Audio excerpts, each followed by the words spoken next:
So last class में हम लोगों ने शेड्यूल की डेफिनेशन डिस्कस की थी, आपको याद होगा। So let's again revisit that definition. So जैसा कि मैंने आपको बताया कि शेड्यूल क्या है। शेड्यूल एक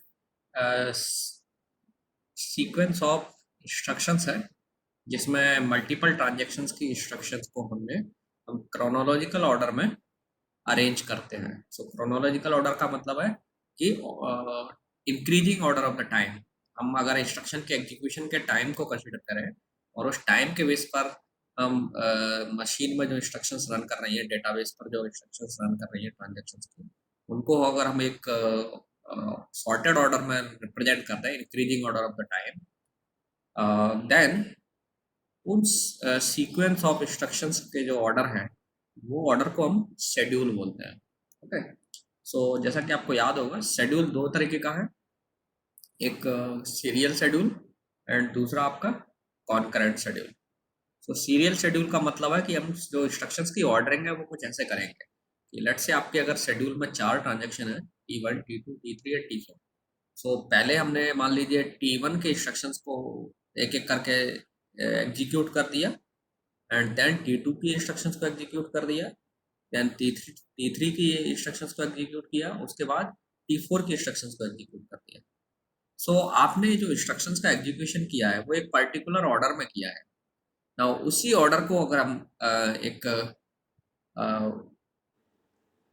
कंसिडर कर लें अगर, तो वो उसे हम शेड्यूल बोलेंगे। ठीक है, तो schedule is a sequence of instruction इसमें आपने इंस्ट्रक्शंस को एक ऑर्डर में एग्जीक्यूट किया है ना। जो मैंने एग्जांपल अभी बताया आपको, इसमें आपको क्योंकि इस इंस्ट्रक्शंस को हमने एक एक करके ट्रांजेक्शन के इंस्ट्रक्शंस को एक एक करके एग्जीक्यूट किया है। दैट मीन्स पहले T1 की एग्जीक्यूट की सारी की सारी इंस्ट्रक्शन, एंड फिर उसके बाद T2 की सारी इंस्ट्रक्शंस एग्जीक्यूट की, उसके बाद T3 की सारी इंस्ट्रक्शंस एग्जीक्यूट की, और फिर उसके बाद आखिर में T4 की सारी इंस्ट्रक्शंस एग्जीक्यूट की। सो ये जो एग्जीक्यूशन ऑर्डर है इसे हम बोलेंगे सीरियल शेड्यूल। ठीक है, क्योंकि यहाँ पर इंस्ट्रक्शंस को हमने ट्रांजेक्शन वाइज सीरियली ऑर्डर में लिखा, रिप्रेजेंट किया है या उस सीरियली ऑर्डर में एग्जीक्यूट किया है। इसके बाद एक अदर जो शेड्यूल है, सो दूसरा जो टाइप का शेड्यूल है वो आपका कॉन्करेंट शेड्यूल। सो कॉन्करेंट शेड्यूल में क्या होता है कि हम जो इंस्ट्रक्शंस हैं उन जो ट्रांजेक्शन्स की इंस्ट्रक्शंस हैं उनको हम इंटरलीव करते हुए एग्जीक्यूट करते हैं। सो इंटरलीविंग से मतलब ये मेरा ये है कि पहले सपोज आपने एक ट्रांजेक्शन की कुछ इंस्ट्रक्शंस को एग्जीक्यूट कर दिया, उसके बाद दूसरे ट्रांजेक्शन की इंस्ट्रक्शंस को लिया और उनको एग्जीक्यूट कर दिया, फिर किसी और ट्रांजेक्शन की इंस्ट्रक्शंस को लिया और उनको एग्जीक्यूट कर दिया, एंड सो ऑन। और इस तरीके से हम ट्रांजेक्शंस के अलग अलग ट्रांजेक्शंस के इंस्ट्रक्शंस को लेते जाते हैं और उनको एग्जीक्यूट करते जाते हैं अलग अलग। सो इस तरीके से जो टाइम के ऑर्डर में आपने एग्जीक्यूशन किया, सो ये जो ऑर्डरिंग है इंस्ट्रक्शंस की, इस ऑर्डरिंग को हम बोलेंगे कॉन्करेंट शेड्यूल।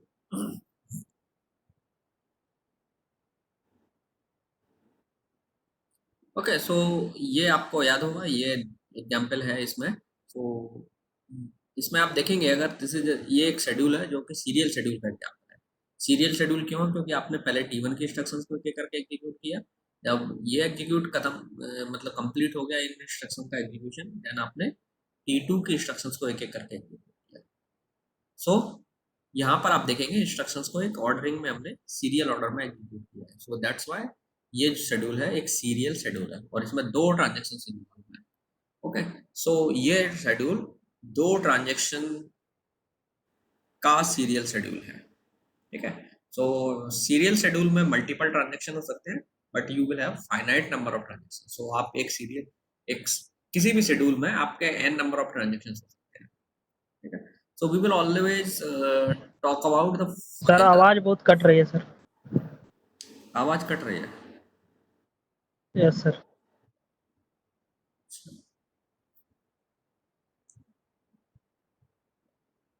सो अब ठीक है। हेलो श्रीकांत। सर थोड़ी थोड़ी कट रही है सर, हल्का हल्का, बाकी आवाज आ रही है थोड़ा। अच्छा, तो मुझे लगता है फिर मुझे हेडफोन ही यूज कर लेना चाहिए। So give me some time, 2 minutes मुझे आप दीजिए।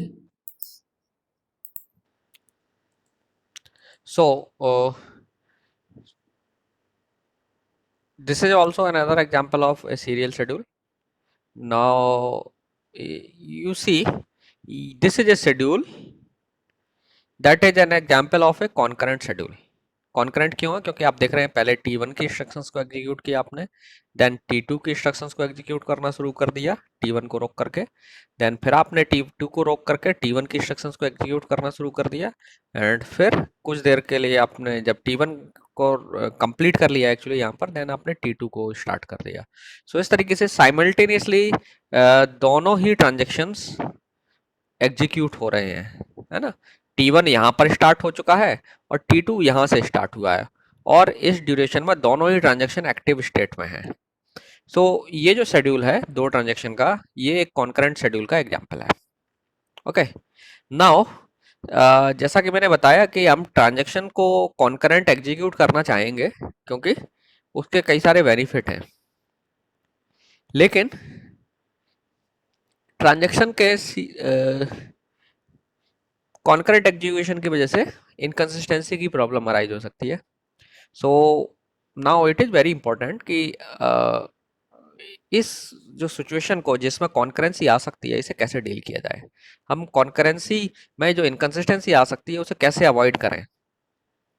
सो इसके लिए हमें ऐसे शेड्यूल्स आइडेंटिफाई करना होंगे जो कॉन्करेंट तो हों, लेकिन उनका जो आउटकम है वो कंसिस्टेंट हो. ओके, सो हमारा जो मोटिव होगा शेड्यूल्स को स्टडी करने का, उसमें ये होगा कि हम ऐसे शेड्यूल्स को आइडेंटिफाई करना चाहेंगे. पहली चीज़ कि हम आइडेंटिफाई करें कि ये शेड्यूल्स अगर हम यूज करें तो इन शेड्यूल के कारण हमें कॉन्करेंसी का बेनिफिट मिलेगा, और साथ में डेटाबेस ये कंसिस्टेंट स्टेट में भी मेंटेन रखेंगे. इसी तरीके से अगर हम ऐसे शेड्यूल्स को जनरेट करने के लिए कुछ प्रोटोकॉल्स डेवलप कर लें, then that will be a very good thing for us. So हमारा मोटिव होगा कि हम जो कॉन्करेंट शेड्यूल्स हैं सारे के, जितने भी पॉसिबल कॉन्करेंट शेड्यूल है उनको स्टडी करें, एंड देन आइडेंटिफाई करें कि कौन सा शेड्यूल जो है कंसिस्टेंसी लेकर के नहीं आएगा. नाउ इससे रिलेटेड एक डेफिनेशन है that is called equivalency of schedules. दो शेड्यूल को हम इक्विवेलेंट कब कहेंगे, एक क्वेश्चन अराइज होता है. सो आपको लेट से एक फिक्स सेट ऑफ ट्रांजैक्शंस हैं, हम एक एग्जांपल, छोटा सा एग्जांपल ले लेते हैं. चार ट्रांजैक्शंस हैं आपके पास, T1 T2 T3 T4. अब आपको याद होगा कि आप इससे सीरियल शेड्यूल भी बना सकते हैं. कैसे? ट्रांजैक्शंस की इंस्ट्रक्शंस को सीरियली ऑर्डर में एग्जीक्यूट कर दीजिए. इससे हम कॉन्करेंट शेड्यूल भी बना सकते हैं, है ना. सो नाउ हमारा मोटिव होगा ये जानना कि कौन से ऐसे सीरियल कॉन्करेंट शेड्यूल हैं जो कंसिस्टेंसी डेटाबेस की हमेशा मेंटेन करते हैं, और ऐसे कौन से शेड्यूल हैं जो कंसिस्टेंसी मेंटेन नहीं करेंगे. नाउ जैसा कि आपको मैंने यहाँ पर जो चार ट्रांजैक्शंस लिए हैं, तो आप इससे कई तरीके के सीरियल शेड्यूल बना सकते हैं. पहली बात, जैसे एक एग्जांपल अगर दें, आप पहले T1 को एग्जीक्यूट कर दीजिए, फिर T4 को एग्जीक्यूट करिए, फिर T2 को, एंड देन T3 को. This is an example of A serial schedule. Now serial schedule की खासियत क्या है कि इनके वजह से डेटाबेस में इनकंसिस्टेंसी नहीं आती है. That means these transactions will always and up with A consistent database. Inconsistency introduce नहीं करेंगे. ध्यान रखना, यहाँ पर अजम्पशन हमारी ये है कि कोई भी transaction individually due to some logical error database को इनकंसिस्टेंट स्टेट में नहीं छोड़ता है. ठीक है. सो अब हम चाहेंगे कि क्या ऐसे कॉन्करेंट शेड्यूल हैं जो इन्हीं सीरियल की तरह बिहेव करें, दैट मीन्स उनका भी आउटपुट सीरियल ट्रांजैक्शन की तरह हो. अगर हम ऐसे कॉन्करेंट शेड्यूल आइडेंटिफाई कर लें जिनका आउटकम उन्हीं सेट ऑफ ट्रांजैक्शन के लिए सीरियल शेड्यूल के बराबर हो. सो जैसे कि मैंने कहा कि T1 T2 T3 T4 ये आपका एक शेड्यूल है. You have T1 T2 T3 and T4. ये एक सीरियल शेड्यूल का एग्जांपल है. मैंने जिस ऑर्डर में एग्जीक्यूट होना है ट्रांजैक्शन उसी ऑर्डर में लिख दिए है. सिमिलरली एक सीरियल शेड्यूल ऐसे भी हो सकता है, T2 then T4 then T1, then T3। ये दो सीरियल शेड्यूल है। नाउ अब आपके पास एक कॉन्करेंट शेड्यूल हो सकता है जिसमें आप इन ट्रांजेक्शन्स को इंटरलीव करते हो। सो कॉन्करेंट्स में इस तरीके से लिखना पॉसिबल नहीं है, फिर भी लेट से आपके पास एक कॉन्करेंट शेड्यूल है, मैं उसे सिंपली S2 से रिप्रेजेंट कर रहा हूँ। सो S2 एक कोई शेड्यूल है, ऐसा शेड्यूल हो सकता है ये इस टाइप का। ओके, सो S2 शेड्यूल कैसा है? कॉन्करेंट है। नाउ अगर मैं ये इस्टेब्लिश कर दूं कि S2 जो शेड्यूल है, ये शेड्यूल इसके इक्विवेलेंट है। सो इक्विवेलेंट होने का मतलब क्या है? दोनों का आउटकम सेम है, मतलब ये कहने का। दो शेड्यूल के इक्विवेलेंट होने का मतलब क्या है? दोनों का आउटकम सेम है। मतलब मैं अगर इस शेड्यूल को डेटाबेस पर रन करूं तो आउटपुट मुझे अगर लेट से O1 मिलता है और इस शेड्यूल के एग्जीक्यूट होने पर मुझे आउटपुट डेटाबेस में O2 मिलता है। नाउ अगर O1 और O2 इक्वल हैं, then what I can say, मैं कह सकता हूं कि ये दोनों शेड्यूल इक्विवेलेंट है। इक्वल तो नहीं कहेंगे क्योंकि ये दिखने में तो अलग अलग है, इनके इंस्ट्रक्शंस की ऑर्डरिंग अलग अलग हो सकती है, लेकिन इनका फाइनल जो आउटकम है दैट मीन्स एक सेम स्टेट पर वो डेटाबेस को लेकर के आ रहे हैं। सो डेटाबेस की जो स्टेट है वो एग्जैक्टली सेम है, दैट मीन्स दोनों का फाइनल आउटकम है वो सेम है।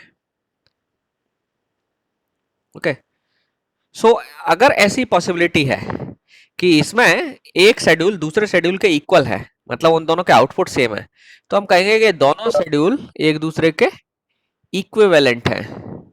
सो सीरियल शेड्यूल के केस में आप हमेशा वेरीफाई करके देख सकते हैं, we will see some example also, कि दो सीरियल शेड्यूल का आउटकम सेम होता है। ध्यान रखना है, हम कंपेयर उन्हीं शेड्यूल्स को करते हैं जिसमें same set of transaction participate करें। ओके, सो दोनों शेड्यूल में सेम सेट ऑफ ट्रांजेक्शन्स हैं, तो हम इन दोनों को कंपेयर कर सकते हैं। सो आप देखेंगे, so you can always verify कि दो अगर सीरियल शेड्यूल आप लेते हैं तो उनका आउटकम, फाइनल जो आउटकम होगा इनके कंप्लीशन के बाद डेटाबेस पर जो स्टेट में जिस स्टेट पर आएगा वो स्टेट सेम होगी। दैट मीन्स डेट आउटकम चार दोनों का सेम होगा। सो सीरियल शेड्यूल हमेशा एक दूसरे के इक्विवेलेंट होते हैं, लेकिन अब हम जानना चाहते हैं कि एक कॉन्करेंट शेड्यूल मेरे पास है जो S2 है, क्या ये जो है एक सीरियल शेड्यूल के जैसा है? मतलब इसका आउटकम सीरियल शेड्यूल के बराबर है, चाहे तो इसके बराबर हो या इसके बराबर हो, लेकिन मेरा इंटरेस्ट ये जानने में है कि क्या ये S2 जो है इसका आउटपुट एक सीरियल शेड्यूल के जैसे बराबर है। अगर है देन हम कहेंगे कि ये दोनों शेड्यूल इक्विवेलेंट हैं। ओके, सो लेट नाउ हम एक डेफिनेशन पर पहुंच गए हैं जिसमें हम अगर दो शेड्यूल की इक्विवेलेंसी डिफाइन कर सकते हैं। सो दो शेड्यूल को हम इक्विवेलेंट कब बोलेंगे? सो दो शेड्यूल इक्विवेलेंट कहलाएंगे अगर दोनों का जो आउटकम है, फाइनल आउटकम है, वो इक्वल है। ठीक है, मतलब दोनों शेड्यूल के एंड होने पर डेटाबेस की जो स्टेट है, आप डेटाबेस के किसी टाइम पर जो इंस्टांस है उसको स्टेट बोल सकते हैं। सो दोनों के टाइम एग्जीक्यूशन होने के बाद सेम टाइम पर सेम इंस्टांस पर दोनों को एग्जीक्यूट कर रहे हैं आप, पहले मतलब सेम इंस्टांस इनपुट दे रहे हैं शेड्यूल, इस शेड्यूल को भी let's call it this schedule as S1। So S1 को हम डेटाबेस का सेम इंस्टांस इनपुट में दे रहे हैं, so let me write like that. So ये आपका S1 शेड्यूल है और आपने इसे डेटाबेस का इंस्टांस दिया लेट से I1, और आपको आउटपुट में डेटाबेस का इंस्टांस मिला लेट से I2।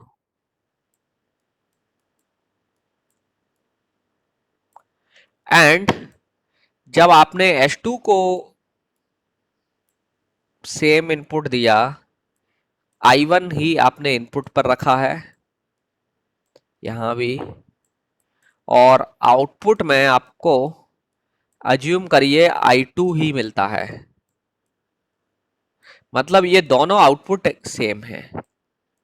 मैं चाहता तो वेरिएबल को कुछ और लिख सकता था, लेकिन मैंने जानबूझ के I2 लिखा है। आप चाहते तो I2 डैश कर सकते थे, फिर बोलते दोनों इक्वल हैं कहने। सो अगर ये दोनों आउटपुट इक्वल हैं कंडीशन है जब इनपुट सेम है। तो ये दोनों शेड्यूल को हम क्या बोलेंगे कि ये इक्विवेलेंट शेड्यूल है। ठीक है, दो शेड्यूल इक्विवेलेंट कब कहलाएंगे, जब दोनों के कंप्लीशन के बाद डेटाबेस की जो स्टेट है वो सेम है, सेम इन दोनों को एग्जीक्यूट किया आपने तब डॉट इनपुट स्टेट भी सेम है और आउटपुट स्टेट भी दोनों के सेम है डेटाबेस के टाइम पर, डेटाबेस की आउटपुट स्टेट भी एग्जैक्टली सेम है, then we will say that कि ये दोनों शेड्यूल इक्विवेलेंट हैं। ठीक है, अभी तक किसी को कोई डाउट है, कोई क्वेश्चन है?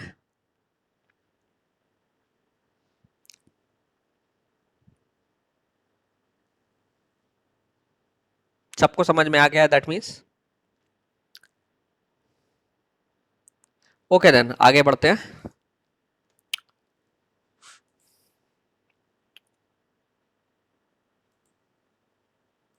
तो लेट्स अज्यूम ये दिस इज ए शेड्यूल और इसमें ये एक सीरियल शेड्यूल है, आप जानते हैं, एंड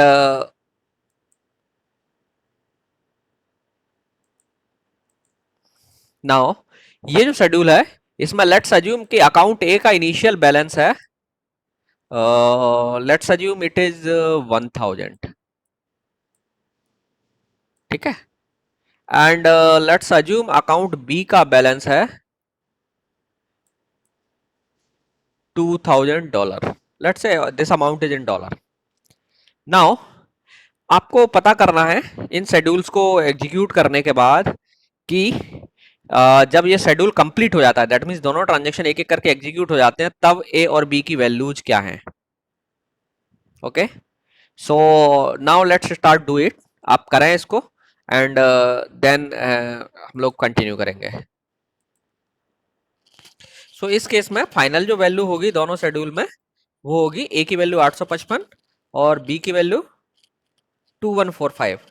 सो अगर आप देखेंगे तो इस केस में क्या कोई मनी लॉस्ट हुआ? नो मनी इज लॉस्ट, है ना, सम जो है ना वो उतना ही है, कोई पैसे का लॉस नहीं हुआ। Now let's come to the next schedule. अब नेक्स्ट शेड्यूल जो है आपका S2। नाउ S2 में अगर आप देखें तो for the same amount of A and B, same value of A and B, आप कंप्यूट करिए what will be the final outcome at this point. A और बी की जो फाइनल वैल्यू है वो क्या होंगे। So do it again, assume that A is 1000 and B is 2000. So do it and I know that you will get the same output. That means आप verify करिए साथ में, A will be 855 and B will be 2145।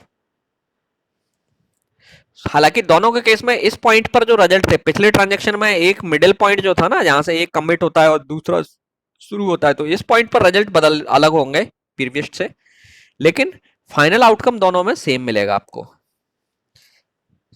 सबका आ गया?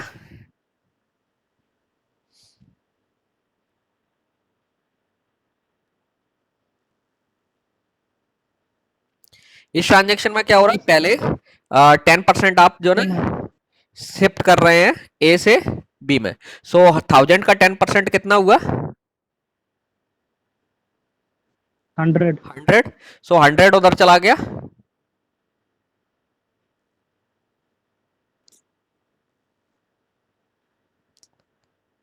And then बाद में फिर उसका जो बचा हुआ है उसमें से 50 और चला जाएगा। अच्छा, वैल्यू अलग अलग आएंगे, नो सेम सेम रिजल्ट नहीं आ रहा है ना? T1 दिखाइए सर, थोड़ा ऊपर कर। एक मिनट, T1 में आगे कुछ नहीं है, 1 मिनट, लेट मी, आप वेरीफाई करिए, अलग वैल्यू आएंगे।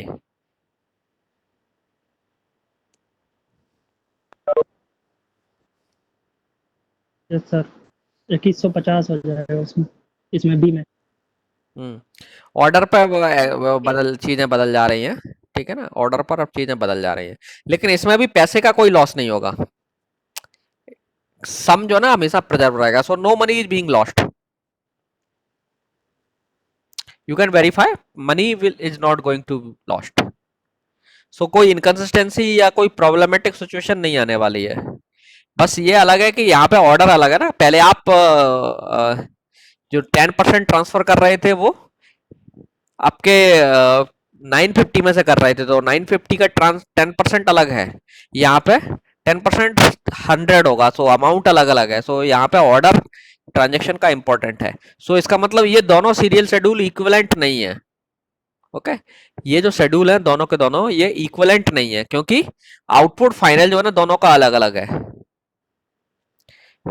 ओके, हालांकि सम प्रिजर्व है, सो आप कह सकते हैं कि दोनों सीरियल शेड्यूल कंसिस्टेंट जरूर है, कंसिस्टेंट है, क्योंकि वो डेटाबेस में इनकंसिस्टेंसी लेकर के नहीं आएंगे। सो ये दोनों शेड्यूल डेमोन्स्ट्रेट करते हैं, दीज आर द एग्जांपल्स, कि कोई भी अगर आप सीरियल शेड्यूल, कोई भी एक सीरियल शेड्यूल अगर आप डेटाबेस पर एग्जीक्यूट करते हैं तो कोई भी इनकंसिस्टेंसी नहीं आएगी डेटाबेस में। अगर आप मनी की बात करें तो no money will be lost, चाहे आप इस ट्रांजेक्शन की बात कर लें चाहे उस ट्रांजेक्शन की बात कर लें, दोनों ही केस में मनी लॉस्ट नहीं होगा।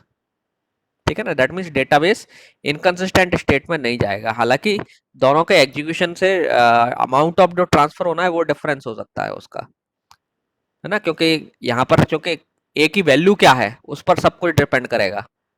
कांस्टेंट ट्रांसफर नहीं कर रहे हो आप, ए की वैल्यू का 10% दे रहे हो, तो किस टाइम पर आप ए की वैल्यू रीड कर रहे हो वो इंपॉर्टेंट है। बट बाय द वे, लेकिन ये इंपॉर्टेंट फैक्ट आपको याद रखना है कि सीरियल शेड्यूल हमेशा आपको कंसिस्टेंट रिजल्ट देता है, डेटाबेस को कंसिस्टेंट स्टेट में मेंटेन रखेगा। नाउ लेट्स सी क्या कॉन्करेंट शेड्यूल ऐसा करता है। सो सी दिस शेड्यूल, दो शेड्यूल आपको दिए हुए हैं concurrent, this is schedule number 1। so now अगर take same example and do the same, follow these transactions। a की वैल्यू आपको फिर से 1000 लेना है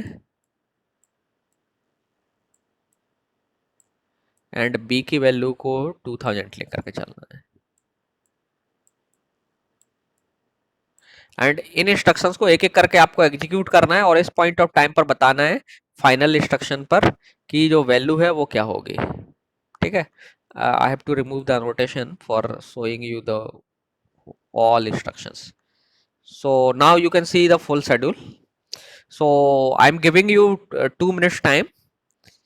तो आप मुझे इसकी वैल्यू बताइए कंप्यूट करके। Let me pause the recording. So eight this point अगर आप देखें ए की वैल्यू 1000 थी, तो इस पॉइंट पर राइट क्या होने वाला है 950। सो ट्रांजेक्शन T1 ने 950 राइट कर दिया। नाउ इसी 950 को अब ये रीड करने जाएगा।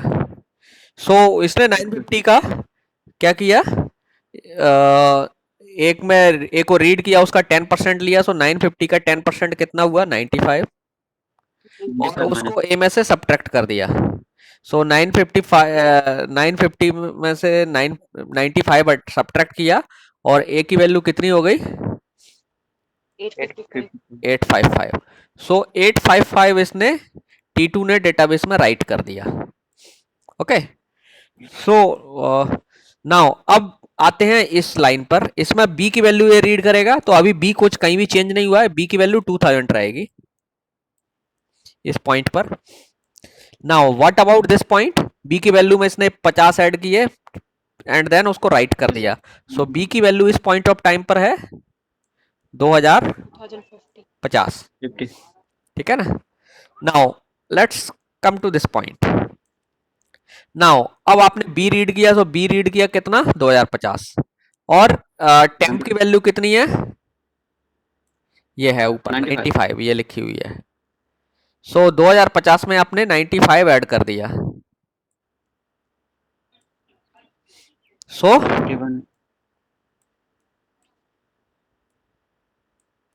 यही आएगा। सो फाइनल आउटकम क्या हुआ, ए आपका 855 का बी का 2145।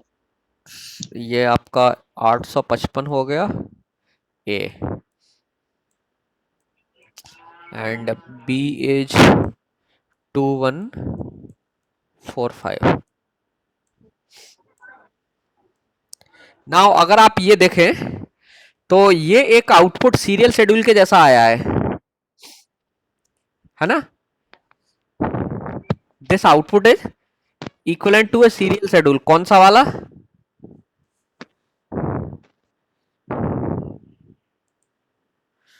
सॉरी,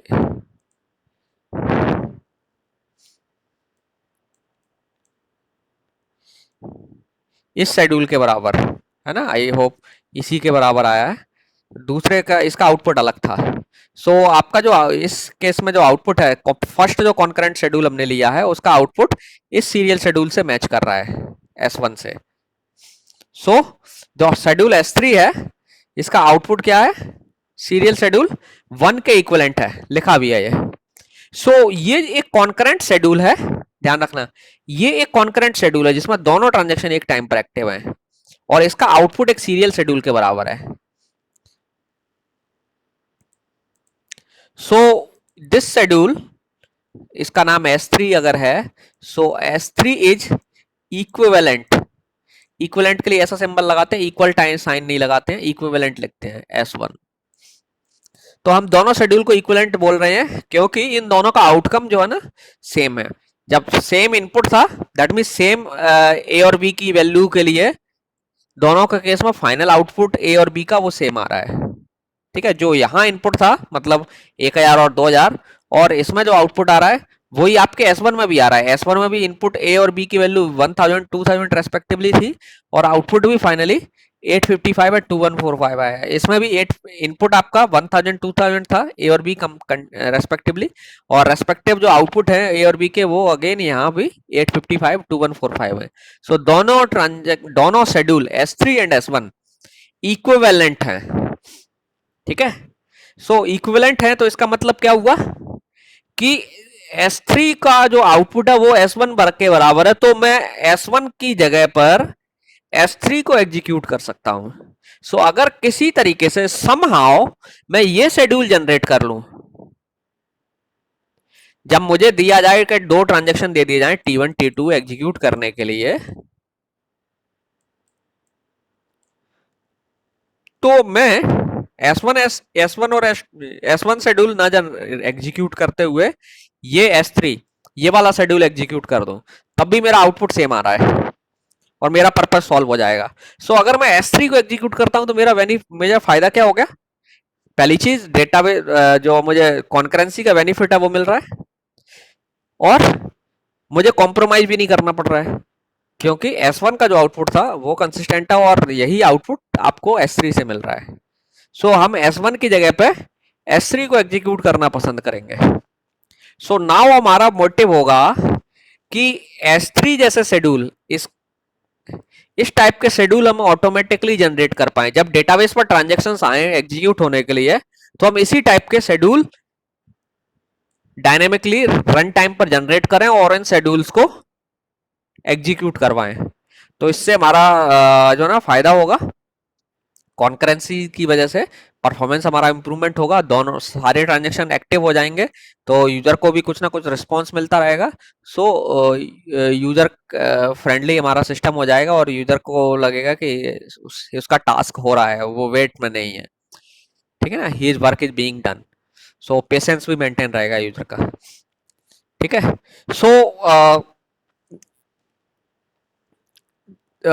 सो नाउ हमारा ऑब्जेक्टिव होगा कि S3 के जैसे शेड्यूल्स हम कैसे जनरेट कर पाएंगे। How we will able to identify the schedules that are similar to this S3। मतलब मेरा मोटिव है कि मैं ऐसे कॉन्करेंट शेड्यूल चाहता हूं जिनका आउटपुट किसी सीरियल शेड्यूल जैसा हो।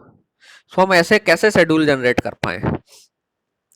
हमें मोटिव तो समझ, हमें पता तो चल गया कि देयर आर सर्टेन शेड्यूल्स, कुछ शेड्यूल ऐसे हैं जिनका एग्जीक्यूशन सीरियल के इक्विवेलेंट है। नाउ क्वेश्चन अराइज होता है कि मैं ऐसे शेड्यूल जनरेट कैसे करूंगा? सो ऐसे शेड्यूल्स को जनरेट करने से के लिए हमें पहले इन शेड्यूल को आइडेंटिफाई करना पड़ेगा, इनकी प्रॉपर्टीज को आइडेंटिफाई करना पड़ेगा। दैट मीन्स हमें इन्हें डिफाइन करना पड़ेगा।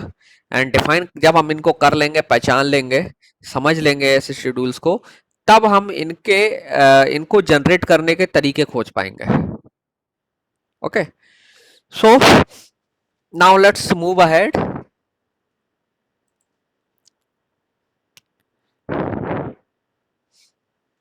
Now this is another example of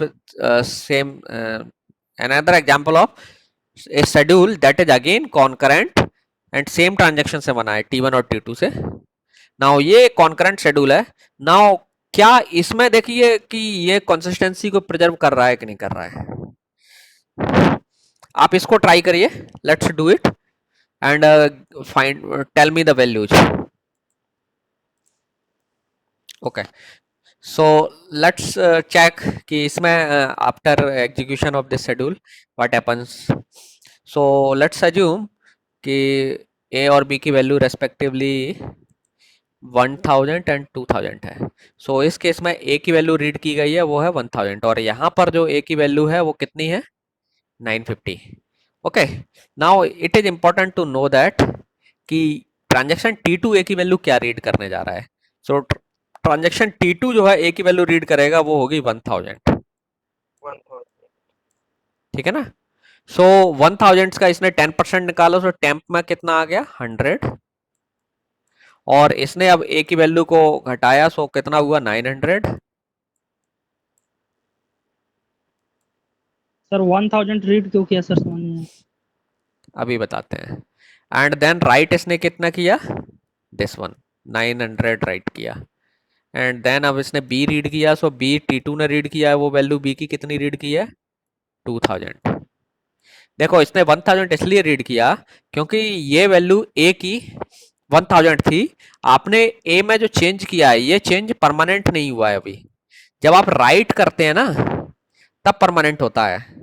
तो आप किसी भी ट्रांजेक्शन देखिए, जब प्रोसेस एग्जीक्यूट होती है तो एक दूसरे के बफर से वो डेटा रीड नहीं करते हैं। ओके, सो T1 के बफर में वैल्यू 950 हो गई है, दैट्स सो फाइन, लेकिन T2 उस वैल्यू को रीड नहीं कर सकता है। T2 केवल उसी वैल्यू को रीड कर सकता है जो एक्चुअली राइट हो गई हो। ये तो इनका पर्सनल बफर है, वहां राइटिंग हुई है, तो आप उसमें से दूसरा ट्रांजेक्शन रीड नहीं कर सकता है। हाँ, एक कॉमन एरिया जो डिस्क का बफर है जहां पे सब राइट कर सकते हैं, वहां से आप रीड कर सकते थे, तो वो राइट हो जाता है तब वहां रिफ्लेक्ट होता है। सो जब राइट इंस्ट्रक्शन एग्जीक्यूट ही नहीं हुई है राइट है, तो ए की वैल्यू तो 1000 ही रहेगी। ठीक है, तो ये इसके पीछे रीजन है। नाउ यहां पर आप देखें T2 ने B की वैल्यू रीड की है, वो कितनी है 2000, सो B की वैल्यू वही यहां चलेगी। Now let's see, now A ने राइट किया 900, B ने राइट कर दिया, कितना राइट करने जा रहा है, सॉरी ट्रांजेक्शन T1 ए बोल गया मैं, ये T2 था, T2 ने राइट किया 900 और अगेन इसकी वैल्यू को ओवरराइट कर दिया T1 ने। सो ये वाला राइट का कोई मतलब नहीं निकला, ये तो राइट ओवरराइट हो गया। सो अल्टीमेटली जो है ना ए की वैल्यू कितनी राइट हुई 950। नाउ इसने बी रीड किया, तो इसने भी बी कितना रीड किया है 2000, क्योंकि दोनों ने अभी केवल रीड ही किया है अपनी अपनी वैल्यू। सो इसने बी 2000 रीड किया और इसमें 50 ऐड कर दिया, सो बी की वैल्यू कितनी कर दी इसने 2050 और राइट कर दिया इसी वैल्यू को। ट्रांजेक्शन T1 ने बी को राइट कर दिया 2050 राइट कर दिया और ये कमिट हो गया। सो इसने ए की वैल्यू 950 और बी की वैल्यू 2050 लिखी। इस ट्रांजेक्शन ने क्या किया, ए की वैल्यू 900 लिखी थी लेकिन ये डिस्ट्रॉय हो गई। ओके, नाउ ये बी में क्या करेगा, टेम्प की वैल्यू ऐड करेगा, टेम्प कितना है 100, सो बी की वैल्यू कितनी हो गई 2100 और अब 2100 राइट कर दी इसने। सो फाइनल वैल्यू कितनी रही, ए 950 एग्जीक्यूशन के बाद, दोनों के इस शेड्यूल के कंप्लीट एग्जीक्यूशन के बाद ए 950 और बी 2100। ये ठीक है रिजल्ट्स। सर पर ए तो 900 ना हो जाएगा सर। हाँ ये तो कैसे? 900 हो जाएगा ना नहीं 900 सर। कैसे वहाँ होगा? पे जो 10 है 8 उसका 10% 100 है सर। उसके हाँ बाद वो 100 से निकाल के फिर राइट एक कर दिया। 100 हटाया और आपने यहाँ राइट किया 900। ठीक है, यहाँ तक तो ठीक है, ये तो लिखा राइट हुआ है 900 राइट किया। लेकिन उसी वैल्यू को फिर से राइट कर दिया इसने, और इसने कितना राइट किया 950। क्योंकि इसने क्या रीड किया था, इसने 1000 रीड किया था, उसमें से 50 घटाया और फिर 950 राइट कर दिया, क्योंकि इसके अकॉर्डिंग ए की वैल्यू 950 होना चाहिए। तो ये 900 गया, ओवर राइट हो गया। ओके सर, मुझे ठीक लगा है, T2 के अकॉर्डिंग हो गया। नहीं नहीं नहीं, जिसने बाद में राइट किया होता है वो राइट सरवाइव करता है। इमेजिन करिए कि आपने बोर्ड पर कुछ लिख दिया, ठीक है, अब कोई आता है आपके मिटा करके बोर्ड पर और कुछ लिख जाता है उसी के ऊपर, तो किसका राइट बचेगा फाइनल में? बाद में जो लिखा है वो सर बचेगा सेकंड। ना, जिसने बाद में लिखा है। Yes sir. तो ऑब्वियसली जिसने बाद में लिखा होगा वो वैल्यू सरवाइव करेगी। तो ओके इसने सर। फाइनल राइट ए पर किया है तो ये 950 लिखा, और इसने फाइनल राइट किया है तो इसने 2100 लिखा। नाउ आप देखिए शेड्यूल के आउटपुट मतलब इसके शेड्यूल के कंप्लीट होने के बाद क्या प्रॉब्लम हो रही है। टोटल कितना है? सर एक सर मिनट, हाँ हाँ हेलो जरा सर ए भी तो मतलब T1 भी तो बी को राइट कर चुका था 2050। तो मतलब जब T2 में हम लोग आए हैं B equal to B plus 10, तो उस वक्त हम लोग 2050 नहीं लिए। T2 में ये वैल्यू यहाँ पर रीड कर ली थी ना उसने, इस टाइम पर B की वैल्यू रीड की थी वो 2000 थी, तो जिसने जो रीड किया है वही तो काम करेगा। ये एक दूसरे की वैल्यू रीड नहीं करते हैं, ठीक है, ये डिस्क से राइट कर रहे हैं। तो ये जो वैल्यू है B की, इसे मालूम है 2000, इसने अपने वेरिएबल में लिख रखा है। ये तो वैल्यू 2050 तो इस टाइम पर लिखी गई थी इस पॉइंट पर, तो इसने 2050 रीड नहीं किया, इसने तो राइट होने के पहले पढ़ा है। समझ गए ना? Yes sir.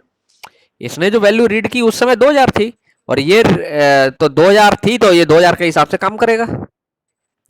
चाहे इसने बाद में चेंज कर दिया हो, उससे कोई फर्क थोड़ी पड़ने वाला है, क्योंकि ट्रांजेक्शन के बीच में इंटरेक्शन नहीं है ना, यस सर। साइमल्टेनियस इंस्ट्रक्शन है, लेकिन ये एक दूसरे की वैल्यू रीड करके टेम्परेरी रिजल्ट्स हैं उनको थोड़ी रीड करते हैं। तो अल्टीमेटली आप इसमें देखेंगे जो टोटल है वो कितना हो गया, 3050। यस सर 50 ज़्यादा हो गया। $50 क्रिएट हो गए। अब इमेजिन करिए बैंक में ये ट्रांजैक्शन रन, आप कॉन्करेंट शेड्यूल रन कर देते हैं ये वाला, तो अब बैंक $50 कहाँ से देगा, जबकि ट्रांसफर ही तो हुआ है इधर उधर पैसे का। तो जब पैसे का ट्रांसफर हुआ है तो ट्रांसफर में कोई पैसा लॉस थोड़ी होता है ना। तो 3000 जब शुरू में सम था ए और बी का, तो बाद में भी 3000 ही सम होना चाहिए। तो अगर $50 बढ़ जाता है टोटल या $50 घट जाता है, दोनों ही केस में इस प्रॉब्लम है। अगर $50 अमाउंट टोटल बढ़ गया, इसका मतलब बैंक को $50 का नुकसान हो गया, बैंक को देना पड़ेंगे $50, क्योंकि लोग कस्टमर तो क्लेम करेंगे, बी का होल्डर कहेगा मेरा अमाउंट $2100 है, और ए वाला क्लेम करेगा कि मेरा अमाउंट $950 है। और अगर मान लीजिए कम हो जाता तो क्लाइंट का घाटा होता। अगर इसका सम जो ना मान लीजिए 2850 या 2950 होता, तो क्लाइंट कस्टमर्स का घाटा होता। सो ये जो प्रॉब्लम है, ये एक कॉन्करेंट शेड्यूल तो है ना, ये शेड्यूल कॉन्करेंट तो है, लेकिन इसमें जो कॉन्करेंसी का बेनिफिट हमारे लिए नुकसानदायक है। इस शेड्यूल को यूज करते हुए कॉन्करेंसी का बेनिफिट लेना हमारे लिए नुकसानदायक है, we can not do that. So ऐसे शेड्यूल को हमें अवॉइड करना है, क्योंकि इस शेड्यूल का आउटपुट कॉन्करेंट शेड्यूल एक सीरियल के इक्विवेलेंट नहीं है, क्योंकि दोनों ही केस में सीरियल शेड्यूल जितने भी हैं उनका आउटकम जो ना कंसिस्टेंट होना चाहिए, मतलब मनी लॉस थोड़ी होना चाहिए, 3000 होना चाहिए। सो ये एक शेड्यूल है जो किसी भी सीरियल शेड्यूल के बराबर नहीं है, और जब कोई शेड्यूल जो कॉन्करेंट है और वो सीरियल के इक्विवेलेंट नहीं है, तो उस शेड्यूल को हम डेटाबेस पर एग्जीक्यूट नहीं कर सकते। ठीक है, सो आज हम लोग यही क्लोज करते हैं। आपकी कोई क्वेरी हो तो आप लोग पूछ सकते हैं।